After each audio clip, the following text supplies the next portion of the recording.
इसलिए उपासक को पहले ये बात मान लेनी चाहिए जो आप कह रहे हैं, परस्वभाव कर्माणि न प्रशंसेन न गर्हेत।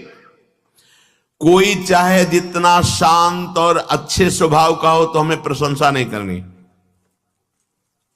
क्यों? अगर किसी की प्रशंसा की तो किसी की निंदा कर देंगे कि ये तो बहुत अच्छा साधक, और वो उदाहरण में देना पड़ेगा। जहां उदाहरण दिया आप अपनी स्थिति से भ्रष्ट हो जाएंगे। ये बड़ा सूक्ष्म विषय है। किसी की भी तुम यदि निंदा करोगे तो वो दोष तुम में भयंकर रूप से जागृत हो जाएगा, परास्त कर देगा तुम्हें। बहुत बहुत अनुभव की भी बात है, शास्त्र सम्मत बात है। अगर आपको इस माया प्रपंच के दलदल से निकलना है तो वाणी को मूक बनाना पड़ेगा, कानों से बहरा बनना पड़ेगा, देखते हुए भी आंखों से अंधा बनना पड़ेगा। ये 3 बातें समझ लीजिए। देखते हुए भी अंधा बनना पड़ेगा, सुनते हुए भी बहरा होना पड़ेगा, और बोलते हुए भी मूक होना पड़ेगा। तभी आप निकल पाओगे, नहीं फंस जाओगे। अगर आप किसी को देखते हैं और उसमें दोष दर्शन करते हैं और कहीं उसके दोषों की निंदा कर देते हैं तो आप लिख लीजिए, वही दोष भयंकर रूप से आपके हृदय में जागृत हो जाएगा। किसी के शांत या घोर मूढ़ स्वभाव और उसके अनुसार कर्म, स्वभाव के अनुसार कर्म है। किसी का बड़ा शांत स्वभाव, किसी का घोर स्वभाव है। कोई शास्त्र सम्मत कर्म करता है, कोई शास्त्र विरुद्ध कर्म करता है। शास्त्र सम्मत कर्म करने वाले की प्रशंसा नहीं करनी और शास्त्र विरुद्ध कर्म करने वाले की निंदा नहीं करनी। क्यों? क्योंकि ये क्रिया है। हम देख रहे हैं कारण को, परमात्म तत्व को। परमार्थी वही है जो अंदर बैठे हुए तत्व को देखता है। तभी महाप्रभु हरिवंश चंद्र जी ने कहा, ये क्रूरा अपिपापिनो न च सताम संभाष्य दृश्याश्चये सर्वान वस्तुतया निरीक्ष परम स्वाराध्य बुद्धिर्मम। वो क्रूर है, पापी है, नीच है, संभाषण योग्य भी नहीं, ऐसे आचरण करता है। ये हुई क्रिया। लेकिन मेरे राधा वल्लभ लाल उसके हृदय में विराजमान पक्का स्वाराध्य बुद्धिर्मम, ये है कारण, परम तत्व कारण।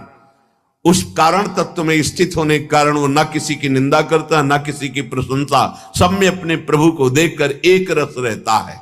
ये परमार्थ का परम सूत्र है। अगर ये नहीं होगा तो भ्रष्ट होना ही पड़ेगा।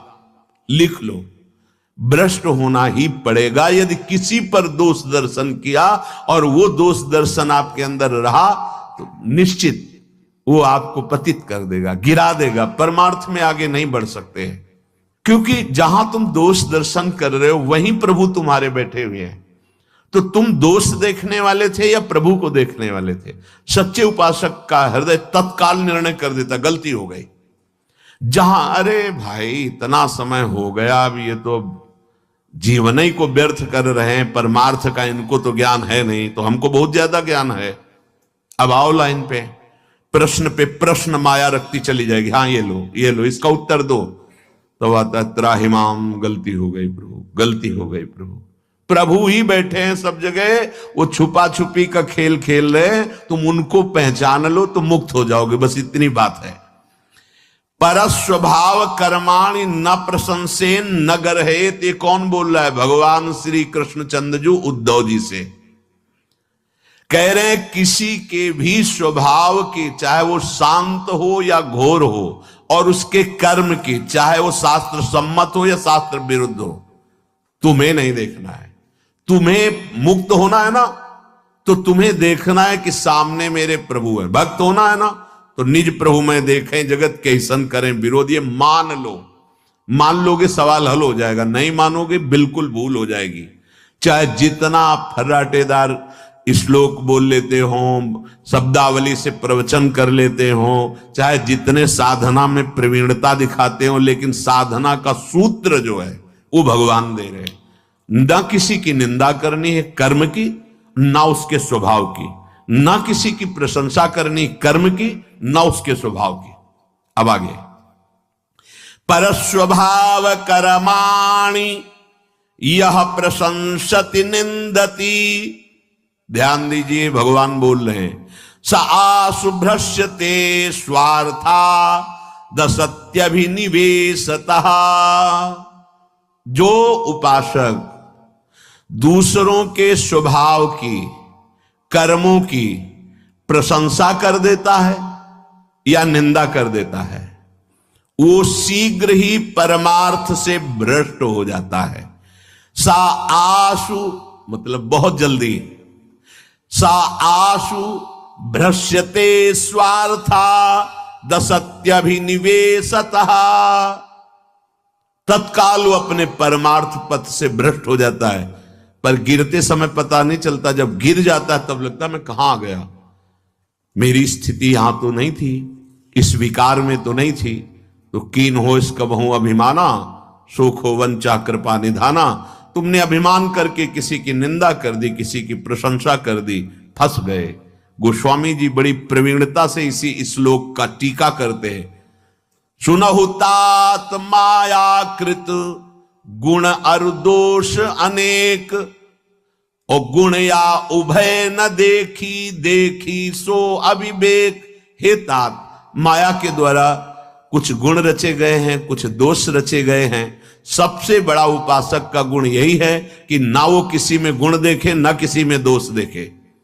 अगर वो गुण दोष देखता है तो यही अविवेक है, अज्ञान है। वही बात भगवान यहां संस्कृत में बोल रहे हैं। परस्वभाव कर्माणि यह प्रशंसति निंदति, जो दूसरे के स्वभाव की या कर्म की प्रशंसा या निंदा कर देता है। सा आशुभ्रश्यते स्वार्था दसत्यभिनिवेशतः, वह अपने परमार्थ साधन से भ्रष्ट हो जाता है, गिर जाता है।